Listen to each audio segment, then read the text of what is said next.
आखिर क्या कारण है? किनको बचा रहे हैं आप लोग और किनको बलि का बकरा बना करके इस केस को खत्म करना चाह रहे हैं? वहां के माननीय विधायक लोग उस शोषण करने वाले नरभक्षी लोगों के साथ खड़े हैं, उनके सपोर्ट में है माननीय विधायक लोग। सवाल है कि इतनी बड़ी बड़ी घटनाओं के बाद एक भी नेता गंभीर नहीं है।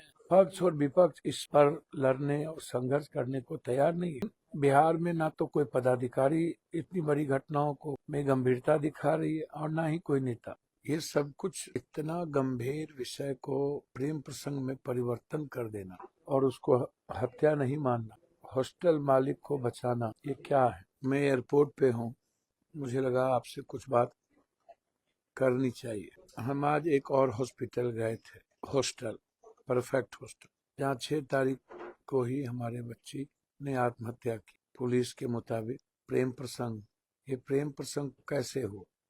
हॉस्टल में किसका दायित्व होता है, किसकी जिम्मेदारी हो? हॉस्टल में लड़के कैसे प्रवेश करते हैं?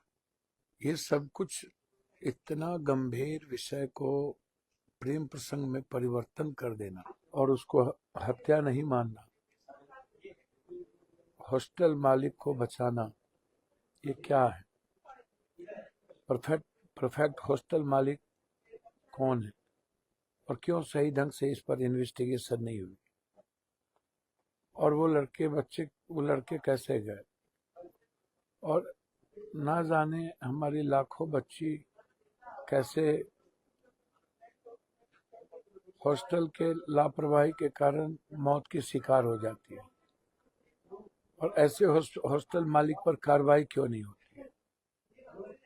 दूसरा सवाल है मेरा बक्सर से।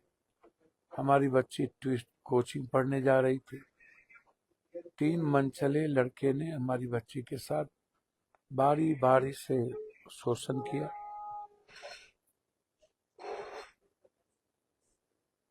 हमारी बच्ची चिल्लाती रही, चीखती रही और ये लोग बाली बाली से हमारे बच्चों को नोचते रहे। एक के अलावे 2 अभी तक गिरफ्तार नहीं हुए। वहां के माननीय विधायक लोग उस शोषण करने वाले नरभक्षी लोगों के साथ खड़े हैं, उनके सपोर्ट में है माननीय विधायक लोग। ऐसा क्यों? और अभी तक न्याय क्यों नहीं मिल पा रहा? इसी न्याय की उम्मीद मुझे खगड़िया से भी नहीं। तो ये सवाल नेताओं के लिए क्यों नहीं? मेरे लिए पहला सवाल है कि इतनी बड़ी बड़ी घटनाओं के बाद एक भी नेता गंभीर नहीं है। पक्ष और विपक्ष इस पर लड़ने और संघर्ष करने को तैयार नहीं है। हमारी पार्टी कांग्रेस कल हमारे प्रभारी और अध्यक्ष के नेतृत्व में, सारे वरिष्ठ साथियों के नेतृत्व में एक बड़ी लड़ाई की शुरुआत की। चलिए, देर आए दुरुस्त आए तो, लेकिन बिहार में ना तो कोई पदाधिकारी इतनी बड़ी घटनाओं को में गंभीरता दिखा रही है और ना ही कोई नेता और ना ही कोई पैसे वाले। क्यों? क्या कारण? क्या आप नहीं सोचेंगे? और हमारी बेटी इन नरभक्षियों की शिकार होती जाएगी। क्या कारण है कि इतनी घटनाओं के बाद भी सरकार नहीं जग रही? आप सोचिए, मनीष रंजन जेल में है और ये मनीष रंजन कोरोना के समय एक एक्स एमपी का ड्राइवर था। जहानाबाद में एक एक्स एमपी के बेटे का ड्राइवर था और गैस सिलेंडर, ऑक्सीजन सिलेंडर का धंधा करते करते और एम्बुलेंस का धंधा करते करते ये 100 करोड़ का मालिक हो गया। कोरोना और इतने के बीच में एक आदमी मोटा चेन, रसूखदार और इतने हॉस्टल के मालिक कैसे हो गए? क्या ये ऑफेंस नहीं है? क्या ये काफी नहीं है एक आदमी को सजा के लिए और एक आदमी पर कार्रवाई करने के लिए? यह मनीष रंजन कौन ऐसे विधायक है पटना के लोकल जिनके साथ उनका रिश्ता है, उनका संबंध है? मैं जानना चाहता हूँ क्यों? कारण क्या है कि मनीष रंजन किसके साथ विधानसभा के चुनाव में लगातार घूम रहे थे, किनको इतने पैसे दे रहे थे। नीलू अग्रवाल को जब अस्पताल से में झगड़े हुए थे परिजन से, तो थाना ले जाया गया। थाना में कौन विधायक का फोन आया कि नीलू को अग्रवाल को छोड़ना पड़ा? क्या इसकी जांच नहीं होगी? पटना के कौन विधायक है, कौन हमको नहीं बोलना है। क्या उस फोन की जांच नहीं होगी कि किनके कौन कौन नेता के फोन थाना प्रभारी को आया, क्यों आया? क्या इसकी गहरी जांच नहीं होनी चाहिए? और किनके कहने पर थाना से नीलू अग्रवाल को छोड़ा गया? दूसरी तरफ प्रभात हॉस्पिटल के बारे में अभी तक क्या कारण है कि आप कोई कार्रवाई नहीं कर रहे, जबकि हेपेटाइटिस बी, टीबी और डेंगू, मलेरिया का दवाई भी हॉस्पिटल में चला, उसके भी प्रिस्क्रिप्शन लगे हुए। क्या कारण है?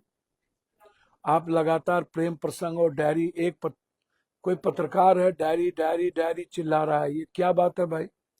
कौन मैनेज कर रहा है उस पत्रकार को? डायरी डायरी में आ गया। अब आप हमको एक बात बताइए, जब बॉडी था, ये मेरे लिए महत्वपूर्ण विषय है, तब पीएमसीएच में पोस्टमार्टम हुई, देखा गया, तो समझ में आता है कि हमारी पूरी डॉक्टर की टीम ने पीएमसीएच को अब 5,000 करोड़ रुपया का बनाया। पूरे बिहार की जनता को यह समझने की जरूरत है। अब पीएमसीएच हमारी सरकार और नीतीश कुमार जी कहते हैं और है भी कि हम नंबर 1 अस्पताल बनाएंगे, और पीएमसीएच के डॉक्टर ने जब पोस्टमार्टम रिपोर्ट दिया, तो फिर आप उस पोस्टमार्टम रिपोर्ट को मानने को तैयार नहीं है। 5,000 करोड़ रुपया लगा के अपने ही डॉक्टर की रिपोर्ट को आप नहीं मान रहे हैं, क्योंकि आपने नीपा पोती। मेरा बिंदु क्या है, आप चले गए पीएम एम्स में, एम्स क्या दिखे? एम्स में तो अब बॉडी है नहीं। तो जो डॉक्टर ने पीएमसीएच की रिपोर्ट दिए हैं, उसी रिपोर्ट के आधार पर वो खोजबीन करके रिपोर्ट देंगे, तो रिपोर्ट तो एक ही होगा। बात रही बेसरा जांच की, तो भैया बेसरा जांच, आपने उनके कपड़े धो दिए, कपड़े पकड़े नहीं, ब्लड आपने दिया नहीं कपड़े वाले, और धो करके आपने कपड़ा दिया है, तो बेसरा जांच में क्या आएगा? आखिर क्या कारण है? किनको बचा रहे हैं आप लोग, और किनको बलि का बकरा बना करके इस केस को खत्म करना चाह रहे हैं? कौन है इसके पीछे? कौन कौन विधायक, कौन कौन लोग हैं? अच्छा, एक बात बताइए, ये काफी नहीं है कि बिना किसी नक्शे के, परमिशन की वो हॉस्टल बन गया? उसको तोड़ने के लिए काफी नहीं है, उसके इंक्वायरी के लिए? और मात्र कोरोना से अभी तक ये 100 करोड़ का आदमी बन गया, इतने हॉस्टल हो गए। नीलू अग्रवाल दूसरी शादी की है, पहला हस्बैंड को छोड़ दिया। और एक महत्वपूर्ण चर्चा आपसे मैं करूंगा, ये जो गोल के मालिक हैं विपिन जी, हमारे भी भाई हैं, सभी जगह शंभू लॉज में गोल के बारे में है कि गोल के बच्चों को प्राथमिकता दिया जाएगा, और जहां जहां गोल का चल रहा है वहां पर शंभू को प्राथमिकता दिया गया है। तो विपिन जी, गोल का क्या रिश्ता है शंभू से?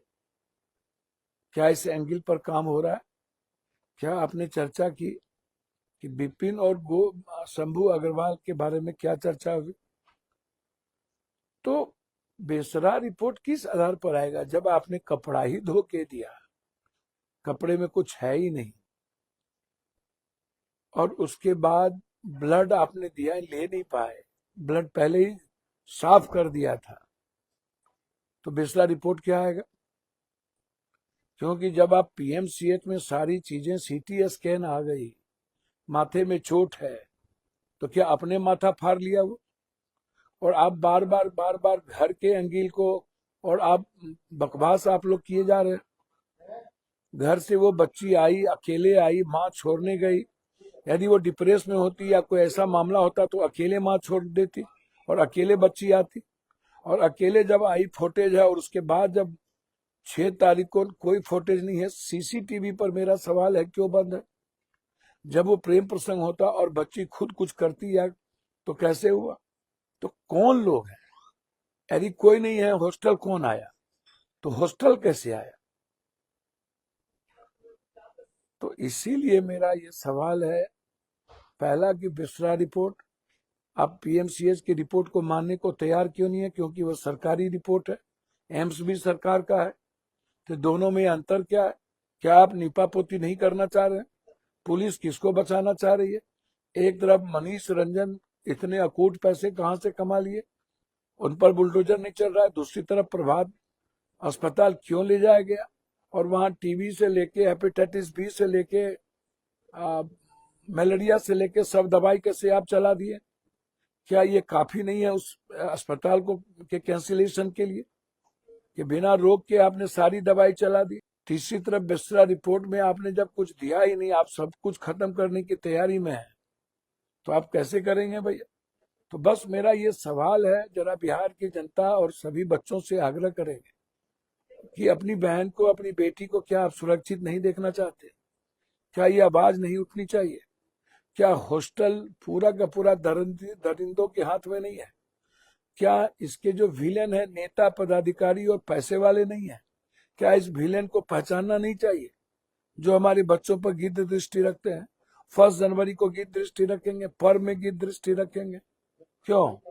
और जब मैं सीसीटीवी फुटेज को खंगालने की बात कर रहा हूं और सभी के मोबाइल के लोकेशन, कि हमारी बच्ची का मोबाइल किस रात में कई सारे हॉस्टल के मालिक का, किनका मोबाइल लोकेशन क्या है, आप उसको देखिए और उसका कॉल डिटेल निकालिए। मैं तो चाहूंगा मोबाइल लोकेशन जांच करवाने के लिए।